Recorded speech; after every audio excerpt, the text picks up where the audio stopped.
Random House Audio presents Vaclav and Lena by Haley Tanner, read for you by Kirby Heyborne and Rebecca Lowman. Together. No assistant, no magician. Here I practice and you practice. Ahem. Ahem. I am Vaclav the Magnificent, with birthday on the 6th of May, the famous day for the generations to celebrate and rejoice, a day in the future years eclipsing Christmas and Hanukkah and Ramadan and all pagan festivals, born in a land far, far, far, far, far, far, far distant from here. A land of ancient and magnificent secrets, a land of enchanted knowledge passed down from the ages and from the ancients, a land of illusion, Rasia, born there in Russia and reappearing here, in America, in New York, in Brooklyn, which is a borough, near Coney Island, which is a famous place of magic in the great land of opportunity, which is, of course, America, where anyone can become anything, where a hobo today is tomorrow a businessman in a three-pieces suit, and a businessman yesterday is later this afternoon a hobo.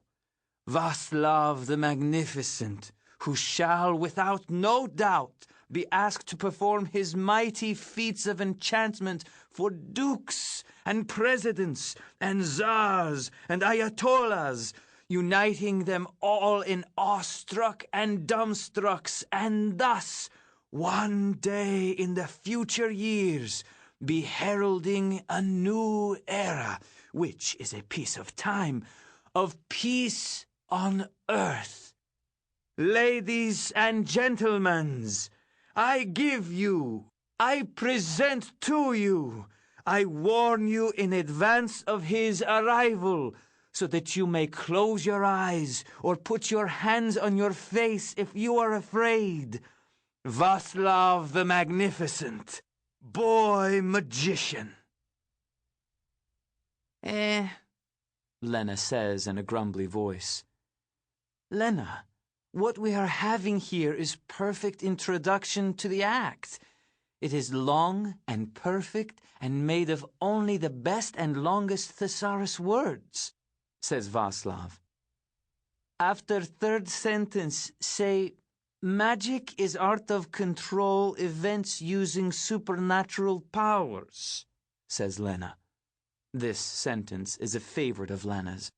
She memorized it from The Magician's Almanac, which is a big old black book with gold around the edges of the pages, all about magic and tricks and illusions. Vaclav kept checking the almanac out of the library, so last year for his birthday, she put it in her backpack and took it home with her so that she could give it to him for a birthday present, and it could be theirs forever. That sounds good, but is not belonging in the act. I already told you. This is the introduction, complete. Seal it now with the magic birthday candle. Vaclav folds the notebook paper on which the introduction to the act is written, and he holds it out to Lena. Lena does not take it from him. Lena holds the magic birthday candle in her left hand and rubs its spiraled ridges with her thumb. In her right hand, she holds the lighter with which she is to light the candle.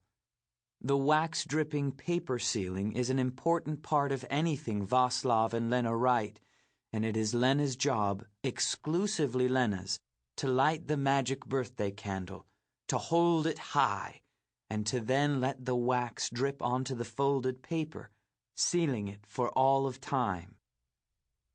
Under Vaclav's bed, next to a forgotten sock, among many gatherings of fuzzy, dusty things, is a shoebox full of pieces of notebook paper, folded and sealed with Lena's wax strips. The things written on them are important declarations, pacts, lists, and other artifacts of the lives of the young magicians. We write and finish now, Lena, and tonight I will ask permission to have a show. Impossible, Lena says. Possible. I can make this happen. Maybe not tonight, but soon. And so we seal the introduction, which means we can begin on the act.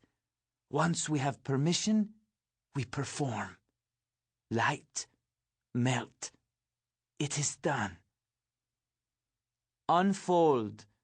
Write. Magic is art of control events using supernatural powers. I will not, Lena. No. This is not part of the introduction of the act. This does not belong. It is very good English, but it does not belong. This is the introduction which we must seal so that it will be, and so that we begin work on practice the act. Lena looks at the lighter she stole from the pocket of the aunt's robe. Lena knows it is not right to steal unless you need something really badly, and the person is not home and won't even realize the thing is missing. Stealing the lighter felt scary, and it felt good and brave. Lena feels very brave with the lighter in her hand, very grown up. Why you are the boss always? Lena asks. For one thing, I am magician and you are assistant. Assistant is second to magician.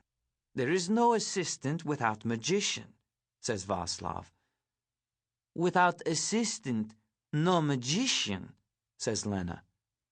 I am 1 year older than you, says Vaclav. 10 is only little more than 9 and 11 months, says Lena. Magician is more important than assistant, because, says Vaclav, getting ready to say one more thing to prove that he should have authority over Lena. He wants to win this argument, even though he knows they will have this argument again. This fight is a fight they have over and over again. It is like the famous argument between the chicken and the egg about which came first, and which one is more important and better than the other. This fight is never resolved because it is impossible to prove which came first or which is better when actually both things are the same thing. There is a knock on the door. Lena and Vaclav look at the door with wide, terrified eyes. There are 3 loud knocks, and then the doorknob jiggles but does not open, because the door is locked. Vaclav is filled with regret. Locking the door was a terrible idea. A locked door indicates to Vaclav's mother that something illicit may be happening in the bedroom of the young magician. Vaclav, open the door right now or I'll open it for you.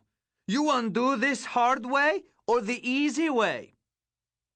Lena and Vaclav shove their magic things under the bed, hide them behind the eyelet-perforated dust ruffles of the bed skirt. Coming! Coming! Says Vaclav, scrambling to his feet. As soon as Vaclav unlocks the door, it bursts open, pushing him backward. Rasia's eyes search the room. Rasia doesn't know what she is looking for, but all the time she is worried. Every day at 5:10, she rushes home as fast as she can because her son is growing and changing every second, and she has only so many hours to mold him like clay. She has only so many hours to show him that it is important to do homework, to have dinner like a family, to not do drugs or to steal or to be a lazy person or a cheat. She must protect him from pedophiles, from strangers, from bullies, from guns, and from carbon monoxide poisoning. She is worried because he comes home to an empty house after school. He is what they call the latchkey kid, and she is a working mother, and they live in an urban area, and Vaclav attends a crowded public school, And all these things are the ingredients of disaster, if you are listening to the news, which she is, carefully. Sample complete. Ready to continue?